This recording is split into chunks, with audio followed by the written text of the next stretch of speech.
भारत में आजकल वज़न कम करने वाली कुछ नई दवाओं की काफ़ी चर्चा हो रही है, ख़ासतौर पर वो इंजेक्शन वाली जैसे वेगोवी और माउंजारो। जी हाँ, बिल्कुल।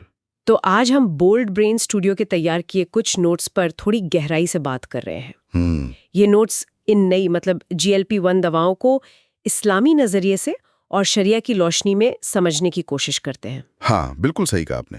ये नोट्स असल में फिटनेस से जुड़े लोगों के लिए, इस्लामिक स्वास्थ्य सलाहकारों और वेलनेस बिजनेस के लिए बनाए गए हैं। अच्छा। मकसद यही है कि भाई जो साइंस है इसके पीछे कि ये दवाएं काम कैसे करती हैं, हाँ। उसको इस्लामी बायोएथिक्स के जो उसूल हैं, उनसे कैसे जोड़ा जाए।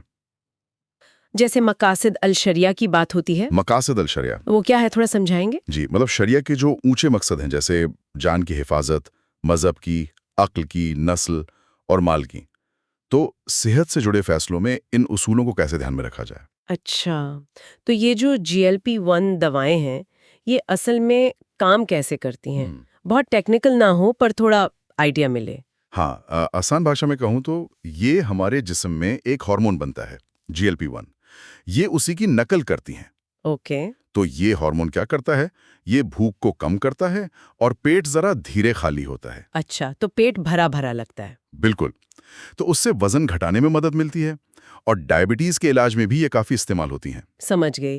तो चलिए इन नोट्स में देखते हैं कि भारत में जो मुसलमान इन दवाओं पर सोच विचार कर रहे हैं, उनके लिए खास बातें क्या हैं? जी, जैसे हलाल पहलू क्या है, रमज़ान में इस्तेमाल कैसे होगा और जिम्मेदारी से इस्तेमाल का क्या मतलब है।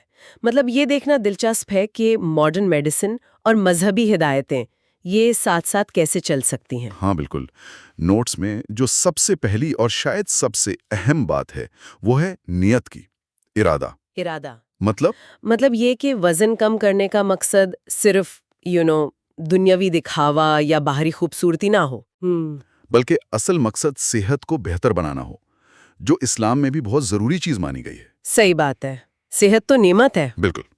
और दूसरी बात, इसे सिर्फ दवा के भरोसे नहीं छोड़ना है। मतलब ये नहीं कि गोली खाई या इंजेक्शन लिया और बस। हाँ, वो तो नहीं। इससे सुन्नत पर आधारित जो जिंदगी का तरीका है, उसके साथ जोड़ना होगा। सुन्नत मतलब? यानी पैगंबर मोहम्मद सल्लल्लाहु अलैहि वसल्लम ने जो सिखाया है, संतुलित खाना, वर्जिश करना, एक हेल्दी लाइफस्टाइल। दवा एक टूल हो सकती है, पूरा हल नहीं। अच्छा, तो मतलब इरादा नेक हो, सेहत के लिए हो और इसे एक ओवरऑल हेल्दी लाइफस्टाइल का हिस्सा बनाया जाए। दवा बस एक मदद है। बिल्कुल सही। नियत और अमल दोनों। इसके बाद और क्या अहम बातें हैं नोट्स में? अगली अहम बात है सलाह मशवरा। बहुत जरूरी। किस किस से? देखिए, सबसे पहले तो डॉक्टर से ये देखना कि भाई आपकी सेहत के लिहाज से ये दवा ठीक भी है या नहीं, कोई साइड इफेक्ट तो नहीं। हाँ, वो तो है ही। और साथ ही जानकार मजहबी विद्वानों से, मतलब आलिमों से भी राय लेना जरूरी है, ताकि तसल्ली हो कि इसका इस्तेमाल शरिया के दायरे में है या नहीं। और वो हलाल वाला सवाल आजकल हर चीज में ये देखा जाता है। हाँ बिल्कुल, वो भी एक अहम मुद्दा है। नोट्स इस पर जोर देते हैं कि ये पता करना जरूरी है कि दवा बनाने में कोई हराम चीज तो इस्तेमाल नहीं हुई। जैसे कि? जैसे पोर्क जिलेटिन हो सकता है या अल्कोहल का इस्तेमाल। ओह हाँ, तो इसका पता कैसे चलेगा? इसके लिए या तो कंपनी से सीधे जानकारी लेनी होगी या फिर जो भरोसेमंद हलाल सर्टिफिकेशन बॉडीज हैं उनसे पता करना होगा। ठीक है। और एक बात और, ये दवाएं तो काफी महंगी भी हैं, शायद सुना है मैंने। आपने बिल्कुल सही सुना, कीमत एक बड़ा फैक्टर है। तो इस पहलू पर भी ध्यान देना होगा। क्या ये वाजिब है? क्या इसका बोझ उठाया जा सकता है? और साथ ही इलाज के दौरान सेहत पर लगातार नजर रखना, डॉक्टर से मिलते रहना। नोट्स में बाकायदा फॉलोअप शेड्यूल का भी जिक्र है। अच्छा, शुरू में आपने रमजान का जिक्र किया था, क्या नोट्स में उस दौरान इस्तेमाल पर भी कुछ है? हाँ, उस पर भी इशारा किया गया है।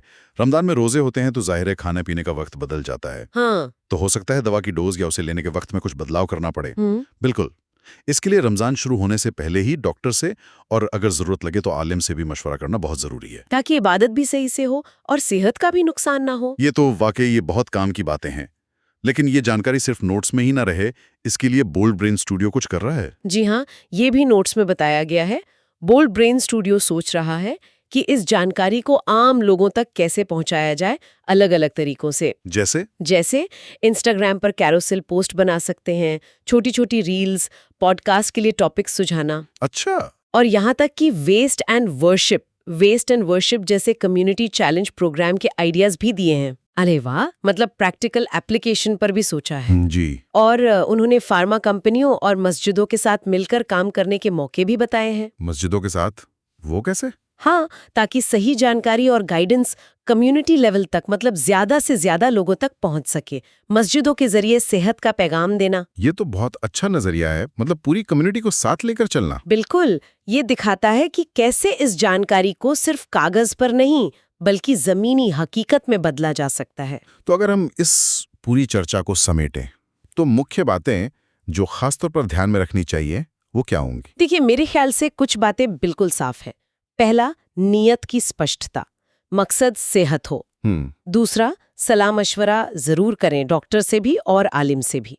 तीसरा, दवा हलाल है या नहीं इसकी पुष्टि करें। हाँ। चौथा, कीमत और रेगुलर हेल्थ मॉनिटरिंग, इसका ध्यान रखें। पांचवा, इसे सुन्नत वाली हेल्दी लाइफस्टाइल के साथ जोड़ें, उसका विकल्प न समझें। और रमजान वाला पॉइंट भी अहम है। हाँ बिल्कुल। छठा, रमजान जैसे खास मौकों के लिए पहले से प्लानिंग और मशवरा। ये सारी बातचीत एक बड़े सवाल की तरफ भी इशारा करती है ना? बिल्कुल। वो सवाल ये है कि जब भी कोई नई मेडिकल टेक्नोलॉजी आती है तो वो हमारे मजहबी यकीन और हमारी जो कम्युनिटी हेल्थ की समझ है उसके साथ कैसे तालमेल बिठाती हैं। हाँ, ये संतुलन कैसे बने? खासकर सेहत और अकीदे के मामले में हम आज के समाधानों और अपनी जो पुरानी हिकमत है, जो रिवायतें हैं, उनके बीच सही बैलेंस, सही तवाजुन कैसे कायम कर सकते हैं। ये वाकई एक गहरा सवाल है जिस पर और सोचने की जरूरत है। जी बिल्कुल, इस पर आगे भी गौर करना चाहिए।